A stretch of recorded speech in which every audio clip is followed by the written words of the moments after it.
क्यों? आज का जो हमारा दिमाग है ना, ये क्यों के बिना मानता नहीं।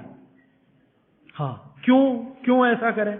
कारण उसका बिल्कुल साफ है। आधुनिक विज्ञान ये कहता है कि आपका जो शरीर है और आपकी जो पृथ्वी है, इन दोनों के बीच में कोई बल काम करता है, पृथ्वी और शरीर के बीच में। इसको हम कहते हैं गुरुत्व आकर्षण बल, ग्रेविटेशनल फोर्स। अब ये कैसे काम करता है? पृथ्वी के बारे में आप जानते हैं, पृथ्वी का उत्तर, पृथ्वी का दक्षिण, ये दोनों सबसे ज्यादा तीव्र हैं गुरुत्व आकर्षण के लिए। पृथ्वी का उत्तर, पृथ्वी का दक्षिण एक चुंबक की तरह से काम करता है गुरुत्वाकर्षण के लिए। आपका जो शरीर है, इसका ये है उत्तर, सिर जो है ना, शरीर का उत्तर है और पांव दक्षिण है।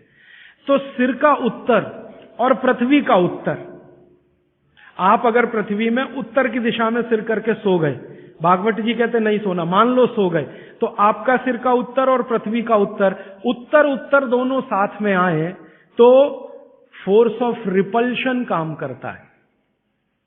विज्ञान ये कहता है फोर्स ऑफ रिपल्शन माने प्रतिकर्षण बल लगेगा। तो आप ऐसे ऐसे समझो इसको कि ये उत्तर है और आपने उत्तर में सिर किया, तो उधर से एक प्रतिकर्षण बल आपके शरीर पर काम करेगा।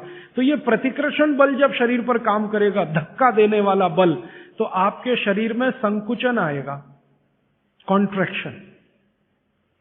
और शरीर में अगर संकुचन आया तो ब्लड प्रेशर पूरी तरह से कंट्रोल के बाहर जाएगा, क्योंकि ब्लड को भी प्रेशर आएगा। क्योंकि शरीर को प्रेशर आया ना, तो शरीर में खून है, खून को भी प्रेशर आएगा, और अगर खून को प्रेशर है तो नींद आएगी ही नहीं। मन में हमेशा धड़पड़ धड़पड़ चलती रहेगी, हृदय की गति हमेशा तीव्र रहेगी। तो उत्तर की दिशा पृथ्वी की है, जो नॉर्थ पोल कहलाती है।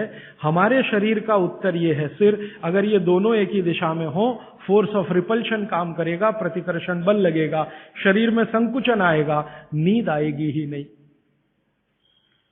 अब इसका उल्टा कर लो, आपका सिर दक्षिण में कर दो, ठीक है? पृथ्वी का दक्षिण में आपका सिर कर दो, तो आपका सिर तो नॉर्थ हुआ और पृथ्वी का दक्षिण हुआ, साउथ हुआ। तो आपका नॉर्थ माने उत्तर और पृथ्वी का दक्षिण, ये दोनों एक दिशा में है, तो फोर्स ऑफ अट्रैक्शन काम करेगा, एक बल आपको खींचेगा। और अगर आपके शरीर पर खिंचाव पड़ेगा, मान लीजिए आप लेटे हैं और ये पृथ्वी का दक्षिण है और इधर आपका सिर है, तो आपको खींचेगा अगर कोई, तो शरीर थोड़ा सा बड़ा होगा। जैसे रबर खींचती है ना, इलास्टिसिटी, ऐसे ही शरीर में थोड़ा सा बढ़ाव आएगा। जैसे ही शरीर थोड़ा सा बढ़ा तो बॉडी में रिलैक्सेशन आ गया।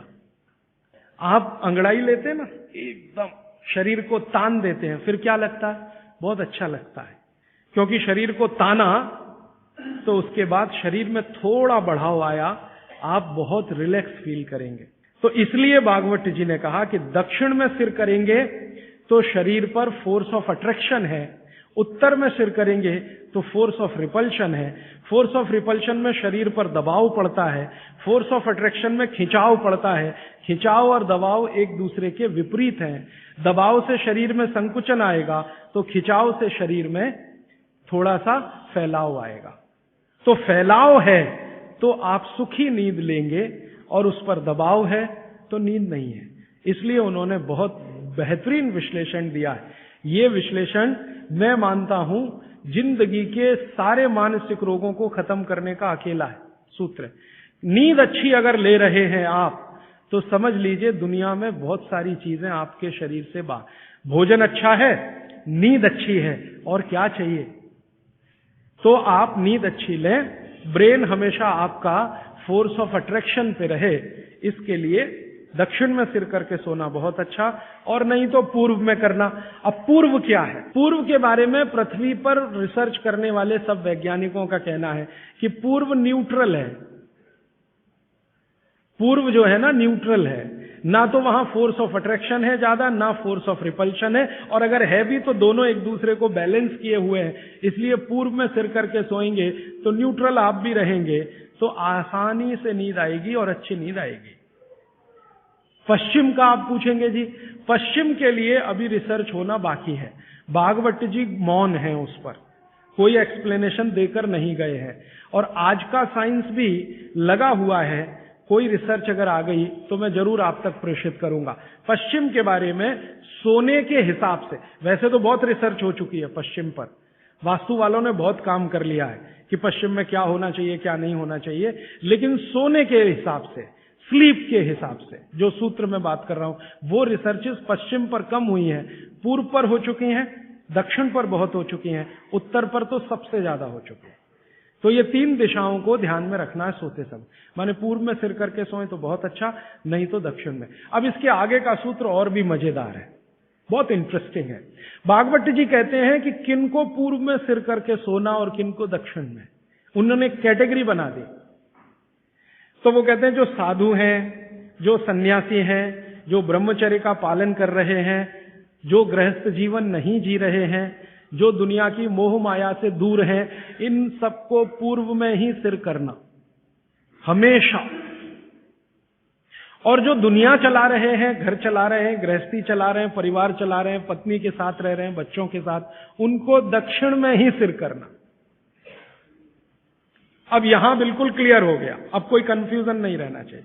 आप जितने लोग हैं सब अपना परिवार चलाने वाले, घर गृहस्थी चलाने वाले, दुनिया चलाने वाले लोग हैं, तो आप तो आज ही अपने बेड की पोजीशन बदलो।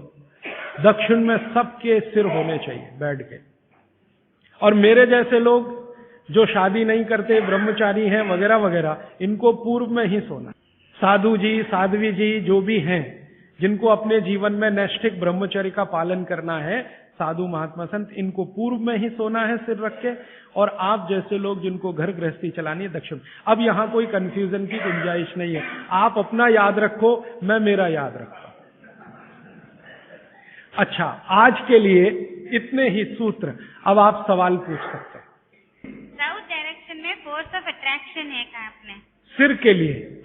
हाँ। तो शरीर की खिंचाई होती है, तो क्या जिन बच्चों की हाइट कम है उनको कंपलसरी हम साउथ फेसिंग जरूर सुलाइए, ताकि उनकी हाइट बढ़े? जरूर सुलाइए। जिन बच्चों की लंबाई आपको कम लग रही है, आप हमेशा उनका सिर दक्षिण में रख के सुलाइए।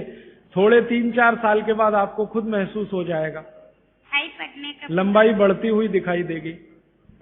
राजीव भाई, कल आपने बताया था सुबह उठते ही पानी पीना चाहिए, लेकिन जैन धर्म में ये बताते हैं कम से कम 48 मिनट बाद में कुछ भी लेना चाहिए। वो बिल्कुल ठीक है। जो जैन दर्शन में 48 मिनट का नियम है ना, सूर्योदय होने के 48 मिनट के बाद, वो बिल्कुल नियम सही है, पक्का है।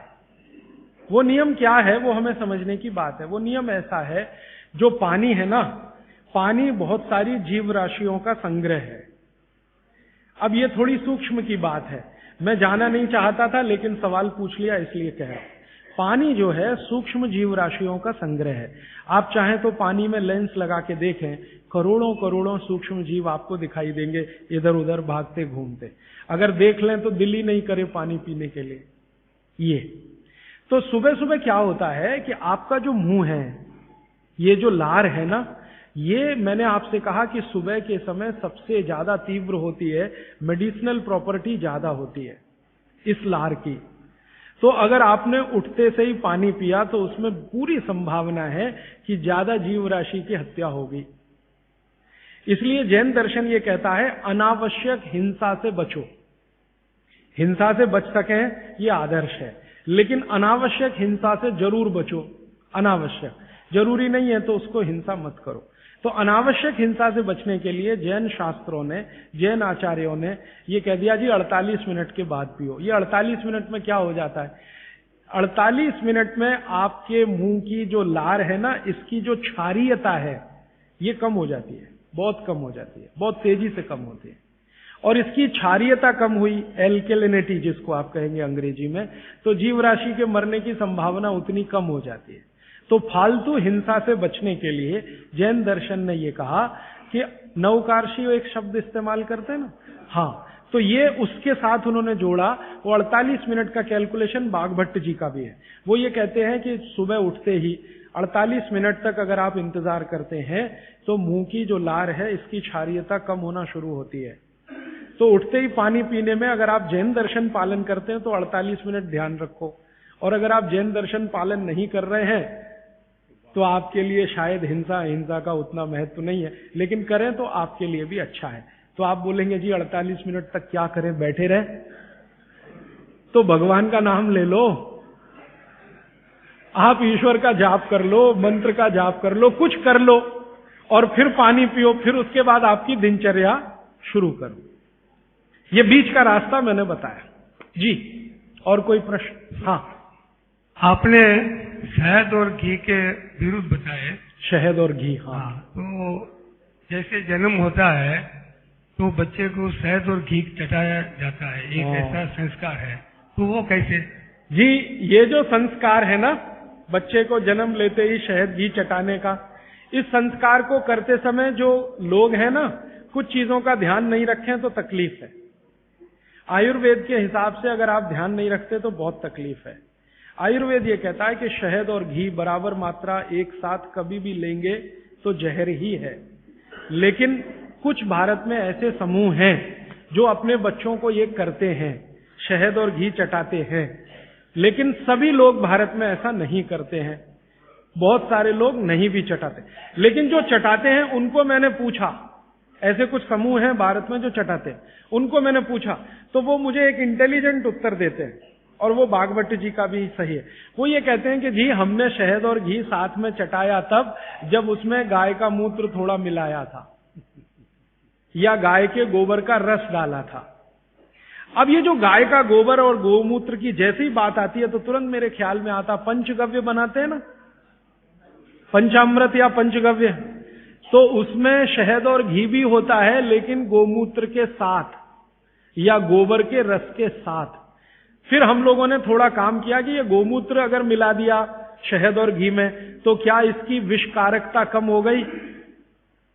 तो बाद में कल या नहीं तो परसों मैं इस पे विस्तार से आने वाला हूं कि गाय के मूत्र को मिलाते ही शहद और घी एक दूसरे के साथ मिलने को तैयार है, माने उनकी दुश्मनी कम है। माने गाय के मूत्र में एक केमिकल है जिसका नाम है सल्फर। ये सल्फर दुनिया का अकेला केमिकल है जो दो विष के बीच में डालो तो दोनों को न्यूट्रल करता है, लेकिन खुद का प्रभाव बढ़ाता है, तो सल्फर बढ़ता है। तो कुछ लोगों को मैंने पूछा जो ये कर रहे हैं, तो वो कहते हैं हम बच्चे को शहद और घी चटाते हैं, लेकिन थोड़ा गोमूत्र देकर, माने थोड़ा गोमूत्र एक बूंद या आधा बूंद मिलाकर, तो शायद उनके लिए वो अनुकूल पड़ता हो। लेकिन आप ये ना करें, ये मेरी विनती है। आप इसको, बच्चे को अगर चटाना है तो खाली घी चटा दें, अगर चटाना है तो खाली शहद चटा दें, शहद और घी मिलाकर ना चटाएं।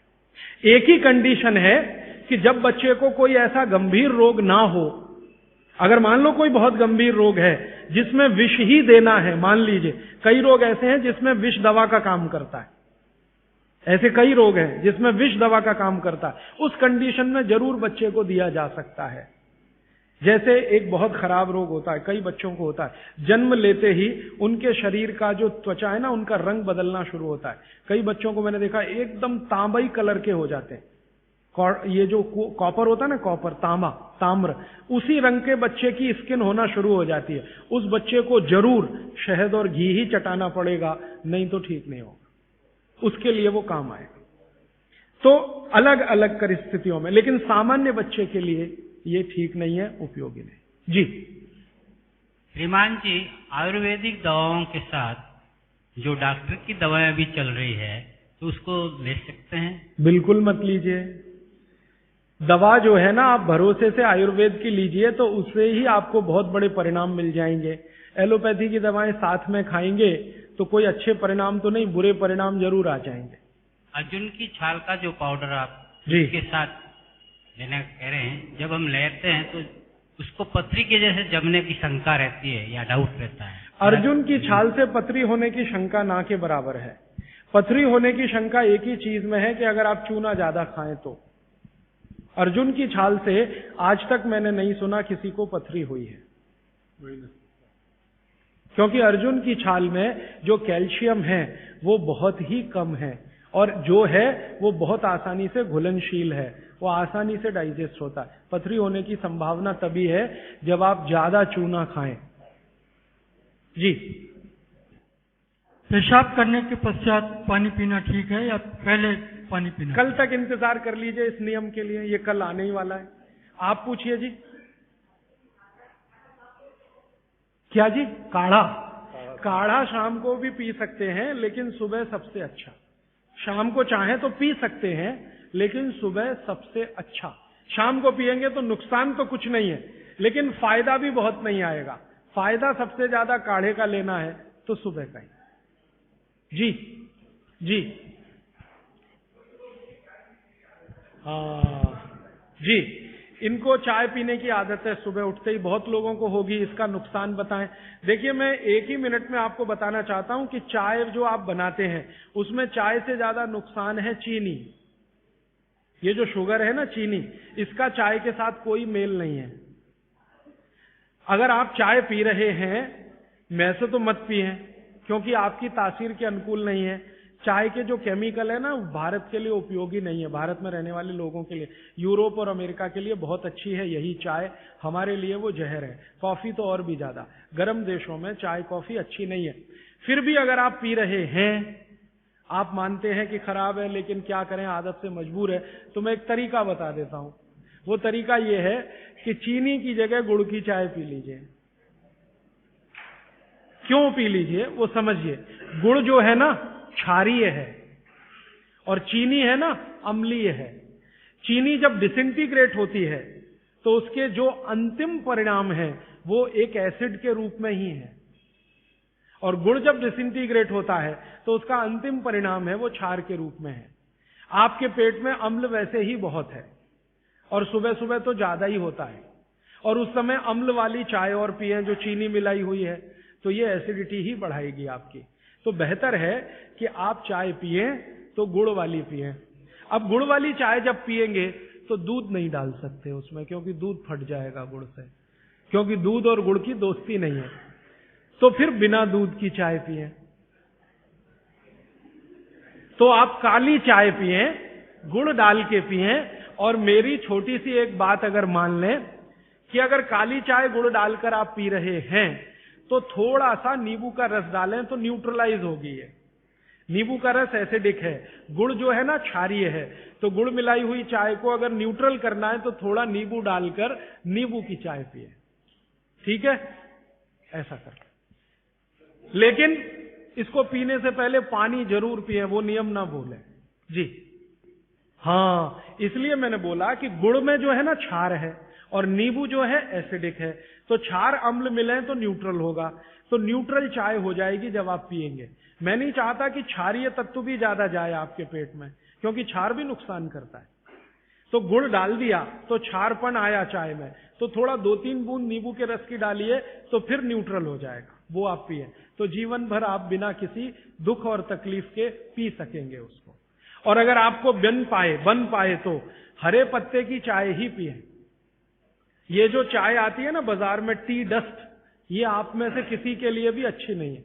आपको अगर पत्ते वाली, हरे पत्ते वाली चाय मिल रही है तो वो कम से कम इतना जरूर फायदा है कि वो एंटीऑक्सीडेंटल प्रॉपर्टी वाली है, क्योंकि हरे पत्ते को सीधे निकालकर सुखाकर आप बना रहे हैं, तो वो इससे बेहतर है जो चूरे वाली चाय आप पी रहे हैं, थोड़ी बेहतर है जी। कई देशों में हमने देखा है कि भोजन लेते समय वज्रासन में बैठ के भोजन लेते हैं। तो ईस्टर्न कंट्रीज में करते हैं, इंडोनेशिया में, मलेशिया में, थोड़ा सा मंगोलिया में जाएं तो वहां भी करते हैं।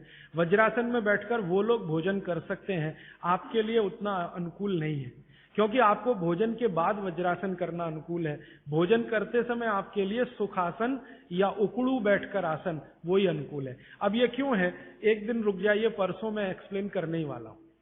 और मैंने ये भी नोटिस किया है कि यहाँ के लोग भोजन लेने के बाद शहद लेना वाजिब समझते हैं, इसलिए क्योंकि डाइजेशन में हेल्प करता है। लीजिए ना, मैंने मना नहीं किया, लेकिन जैन दर्शन का पालन अगर आप कर रहे हैं तो मत लीजिए। और अगर आप जैन दर्शन में पालन नहीं कर रहे हैं अपने जीवन को, तो आप शहद लेने के लिए स्वतंत्र हैं। जैन दर्शन में है तो मैं स्ट्रिक्टली बोलूंगा ना करें, क्योंकि उसमें हिंसा और अहिंसा की बात आएगी। शहद जो है ना जीव राशियों का समूह है, और बड़ी मक्खी के शहद में ज्यादा जीव राशियां, पानी कितना लेना चाहिए ये सबके लिए अलग अलग है, तो इसका सूत्र बता देता हूं। हर व्यक्ति को कितना पानी पीना चाहिए, आप अपना वजन करिए। वजन अगर 60 किलो वजन है तो 10 से भाग दीजिए इसमें, तो 6 आएगा और 2 घटा दीजिए, तो आप 24 घंटे में 4 लीटर पानी पी सकते हैं। अगर 70 किलो वजन है तो 10 से भाग दीजिए, 7 आएगा, 2 घटा दीजिए, तो 5 लीटर पूरे 24 घंटे में पानी पी सकते हैं। किसी का वजन 40 किलो है, 10 से भाग दीजिए, 4 आएगा, 2 घटा दीजिए, 2 लीटर पानी पूरे दिन में पी सकते। हर व्यक्ति अपने वजन के हिसाब से पानी तय कर ले, जितना वजन 10 का भाग और 2 घटाना।